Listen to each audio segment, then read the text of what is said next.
நீங்க சொன்ன மாதிரி ஃபேஸ்புக் கப்புள் எனக்கு தெரிஞ்சு எவ்வளோ பேர் ஃபேஸ்புக்கில் பீட் பண்ணி அழகாக வாழ்க்கை வாழ்ந்துட்டு இருக்கிறவங்களும் இருக்கிறாங்க. அதே ஃபேஸ்புக்னாலேயும் இல்லை மிச்ச ஆப்ஸ்னாலேயும் பிரச்சனையில் மாட்டி ப்ராப்ளமில் என்ன பண்ணுறதுன்னு தெரியாமல் எனக்கு எவ்ரிடே இன்பாக்ஸில் அவ்வளோ மெசேஜஸ் வரும். என் சோஷியல் மீடியா டீம் அதுதான் சொல்லுவாங்க, அட விடுங்க என் வயசுக்கு எனக்கு வருது, நான் என்னத்தை சொல்லட்டும். என்னது, if you were a burger in McD's they would have named you மெக்கார்ஜியஸ்.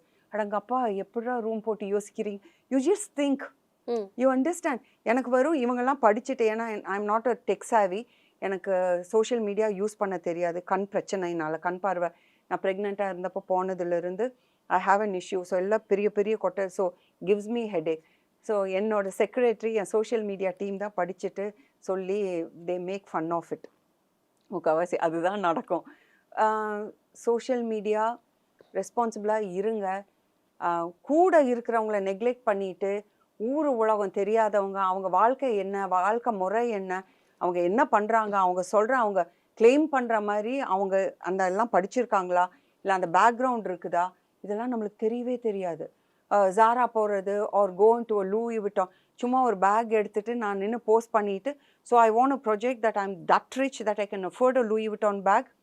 நான் சொல்கிறேன் புரியுதா உங்களுக்கு? ஒரு கார் முன்னாடி நின்றுட்டு எடுக்கிறதெல்லாம் வந்து தயவு செஞ்சு நம்பாதீங்க.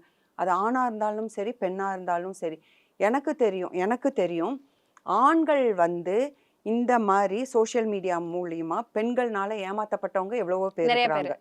ஓகே, ஆண்களே பெண் மாதிரி ஒரு ஆண் கிட்ட ப்ரொஜெக்ட் பண்ணி காசு வாங்கின கேஸும் என்னோட சைபர் கிரைம் ஃப்ரெண்ட்ஸ் கிட்ட கேட்டால் கதையாக